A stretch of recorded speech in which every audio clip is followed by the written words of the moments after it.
হঠাৎ করে মিষ্টি খেতে মন চাইলে আপনারাও বাড়িতে মাত্র কয়েক পিস পাউরুটি দিয়ে এত সহজে নরম তুলতুলে পান্তুয়া বানিয়ে নিতে পারেন। নমস্কার বন্ধুরা, আমার চ্যানেলে আপনাদের সবাইকে আবারও একবার স্বাগত জানিয়ে আজকের পর্বে আবার একটা নতুন ধরনের মিষ্টির রেসিপি নিয়ে হাজির হয়ে গেছি আপনাদের মাঝখানে। আশা করছি প্রতিদিনের মতো এই রেসিপিটাও আপনাদের অনেক ভালো লাগবে। তো পাউরুটি দিয়ে আমি আজকে এই মিষ্টিটা বানিয়ে দেখাবো। পাউরুটি দিয়েও যে এত সুন্দর নরম তুলতুলে একদম দোকানের মতো পান্তুয়া বা গোলাপজাম মিষ্টি বানানো যায় এটা হয়তো অনেকেই জানেন না। খুব সহজ উপায়ে আমি এই মিষ্টিটা আপনাদেরকে বানিয়ে দেখানোর চেষ্টা করব, যাতে যে কেউ রেসিপিটা দেখা মাত্রই খুব সহজে বাড়িতে বানিয়ে নিতে পারেন। তো যেহেতু প্রথমে আমি বললাম আমার আজকের মূল উপকরণ হচ্ছে পাউরুটি, তো সেজন্য আমি এখানে মোট 6 পিস মতো পাউরুটি নিয়ে নিয়েছি, স্লাইস পাউরুটি নিয়েছি। আপনারা যদি বেশি করে বানাতে চান সেক্ষেত্রে পাউরুটি 1 প্যাকেট বা তারও বেশি নিতেই পারেন। তো এবার আমি পাউরুটির টুকরোগুলোকে একটা মিক্সির জারের মধ্যে হাত দিয়ে এভাবে টুকরো টুকরো করে দিয়ে দিচ্ছি। চাইলে আপনারা সাইডগুলো কেটে বাদ দিতেও পারেন, তবে বাদ না দিলেও কোনো অসুবিধা হবে না। তো আমি সব সহই দিয়ে দিচ্ছি।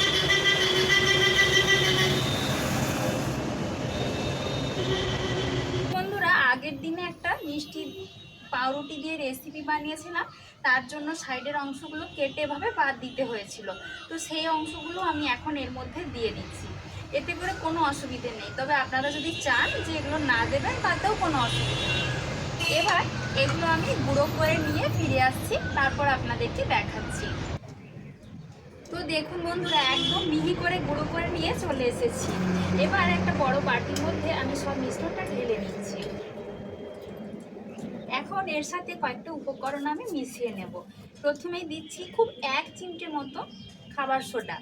কোনোভাবেই যাতে সোডাটা বেশি না হয়ে যায় সেদিকে আপনারা অবশ্যই খেয়াল রাখবেন, তাহলে কিন্তু মিষ্টিগুলো ভাজার সময় ফেটে যাবে। এবার দিয়ে দিচ্ছি এর সাথে 2 চামচ মতো ময়দা।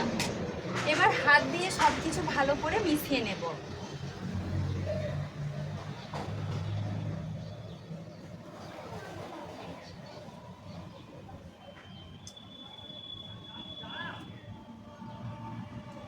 এবার আমি এখানে নিয়ে নিয়েছি অল্প পরিমাণ কিছুটা লিকুইড দুধ।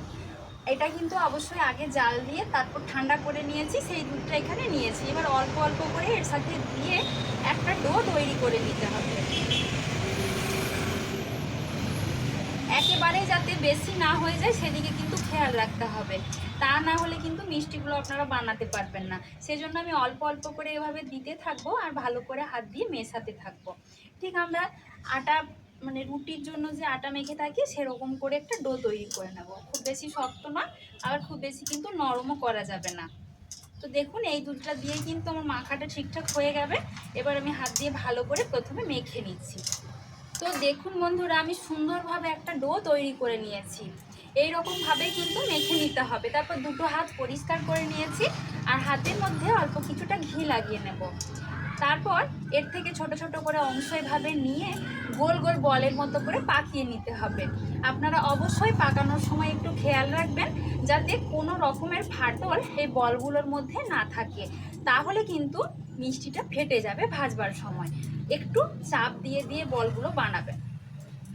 এই দেখুন বন্ধুরা, আমি সুন্দরভাবে একটা বল কিন্তু বানিয়ে নিয়েছি। আবারও আমি এর থেকে অল্প কিছুটা মিশ্রণ নেব, তারপর হাতের মধ্যে এভাবে একটু চাপ দিয়ে দিয়ে গোল করে এই বলগুলো বানিয়ে নেব। আমি এখানে মাঝারি সাইজের বানাচ্ছি, আপনারা চাইলে আর একটু বড় করেও বানাতে পারেন, বা যদি ছোট ছোট মিষ্টি বানাতে চান সেটাও কিন্তু পারেন। তবে একটা জিনিস খেয়াল রাখবেন যাতে কোনোভাবে এই বলগুলোর গায়ে ফাটল না থাকে। তো একইভাবে আমি সবগুলো প্রথমে বানিয়ে নিই, তারপর আপনাদেরকে দেখাচ্ছি। বন্ধুরা, আমি একই রকমভাবে সব গোল গোল বলগুলো কিন্তু বানিয়ে নিয়েছি।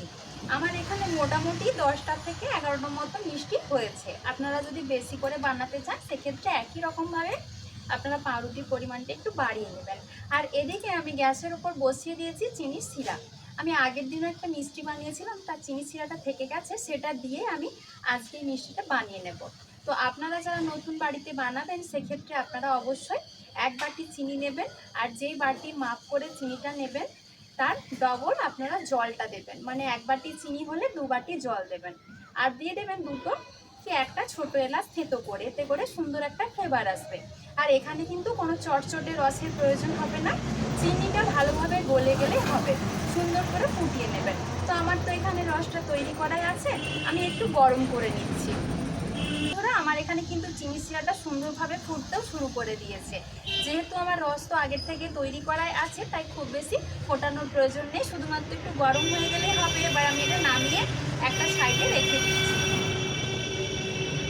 একটা ঢাকা দিয়ে দেবো যাতে চিনি শিরাটা ভালোভাবে গরম থাকে, ঠান্ডা না হয়ে যায়। একটা থালা ঢাকা দিয়ে দিচ্ছি।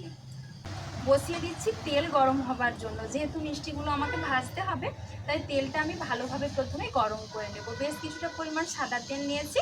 এবার কিছুক্ষণ এভাবে ছেড়ে দিচ্ছি তেলটা গরম হবার জন্য। তেল কিন্তু আমার সুন্দরভাবে গরম হয়ে গেছে। এবার একটা একটা করে মিষ্টি আমি তেলের মধ্যে দিয়ে দেব। যদি আপনারা অনেক মিষ্টি বানান, সেক্ষেত্রে অল্প অল্প করে দুটো ব্যাচে ভেজে নিতে পারেন। তবে আমি যেহেতু খুব বেশি মিষ্টি বানাইনি, তো আমি একসাথে সবগুলো দিয়ে দিচ্ছি।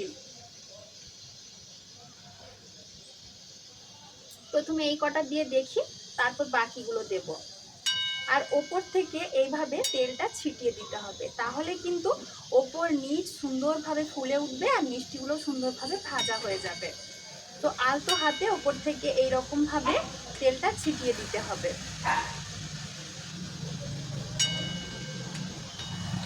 যেহেতু মিষ্টিগুলো পাউরুটি দিয়ে বানানো হয়েছে, তাই কিন্তু খুব তাড়াতাড়ি পাউরুটিগুলো অনেকটা লাল লাল হয়ে গেছে। আর ফুলেছে কতটা আশা করছি সেটাও আপনারা দেখে বুঝতে পারছেন।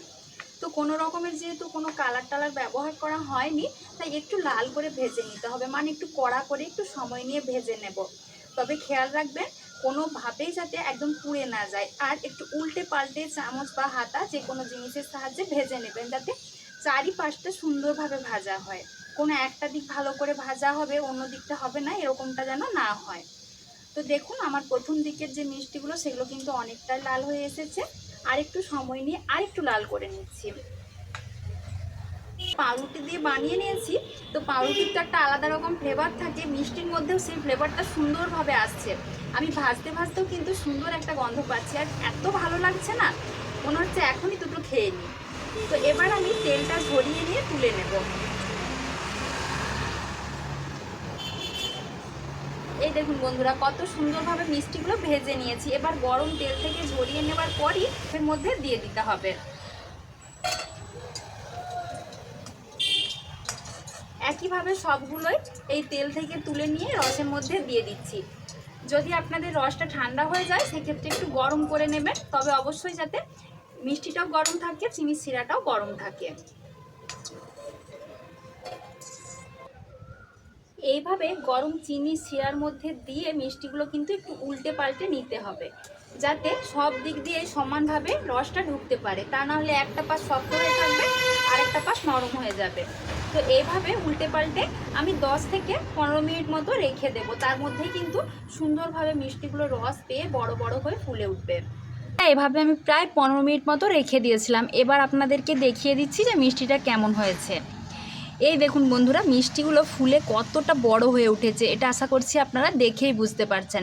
আর কতটা নরম তুলতুলে হয়েছে সেটাও আমি আপনাদেরকে কেটে দেখিয়ে দেব। তবে এখানেও আপনারা আশা করছি দেখে বুঝতে পারছেন কতটা নরম আর রসালো হয়েছে। আর দেখলেন তো বন্ধুরা, কত সহজে পাউরুটি দিয়ে এইরকম মিষ্টি বানিয়ে নেওয়া যায়। আপনারাও কিন্তু চটজলদি পাউরুটি দিয়ে এই মিষ্টিটা বানিয়ে দেখতে পারেন, খেতে খুব সুন্দর হয়। তো দেখুন বন্ধুরা, একটা মিষ্টি আমি আপনাদেরকে কেটে দেখিয়ে দিচ্ছি যে মিষ্টিটা ভেতর থেকেও কতটা সুন্দর হয়েছে। আশা করছি কাটাটা দেখে আপনারা বুঝতে পারছেন। এই দেখুন, ভেতর থেকেও একদম রসালো নরম তুলতুলে, খুব সুন্দর হয় খেতে। আপনারা অবশ্যই একবার হলেও বাড়িতে বানিয়ে দেখবেন। ভেতর থেকেও খুব সুন্দর হয়েছে, একদম দেখতে পাচ্ছেন রসে পুরো টইটুম্বুর হয়ে রয়েছে, আর এতটাই নরম যে মুখে দিলে মিলিয়ে যাবে। এবার আমি মিষ্টিগুলো একটা প্লেটের মধ্যে পরিবেশন করে নিচ্ছি। আপনারাও কিন্তু বাড়িতে এইভাবে পাউরুটি দিয়ে মিষ্টিটা বানিয়ে দেখবেন। আর যেহেতু পাউরুটির একটা নিজস্ব ফ্লেভার থাকে, আর সেই ফ্লেভারটা মিষ্টির মধ্যে কিন্তু পুরোপুরি পাওয়া যায়, সেই জন্যই খেতে আরও বেশি সুন্দর লাগে। আপনারাও বাড়িতে বানিয়ে দেখবেন, আশা করছি আপনাদেরও অনেক ভালো লাগবে।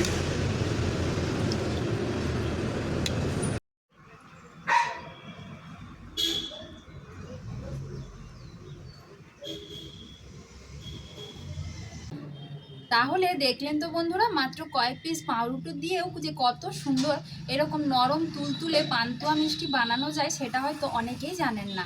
আপনারাও কিন্তু রেসিপিটা একবার হলেও বাড়িতে বানিয়ে দেখবেন, আর এগুলো খেতে যা সুন্দর হয়, একবার বানালে বারবার বানাতে ইচ্ছে করবে। তো আমার আজকের এই মিষ্টির রেসিপি আপনাদের কেমন লেগেছে কমেন্টে জানাতে ভুলবেন না। ভালো লাগলে একটা লাইক করে দেবেন, সবার মাঝে বেশি বেশি করে ছড়িয়ে দেবেন যাতে সবাই দেখতে পায়। আর এরকম নতুন নতুন রেসিপি পেতে অবশ্যই চ্যানেলটা সাবস্ক্রাইব করে আমার পাশে থাকবেন। আজকের মতো এই পর্যন্ত, সবাই ভালো থাকবেন, সুস্থ থাকবেন, ধন্যবাদ।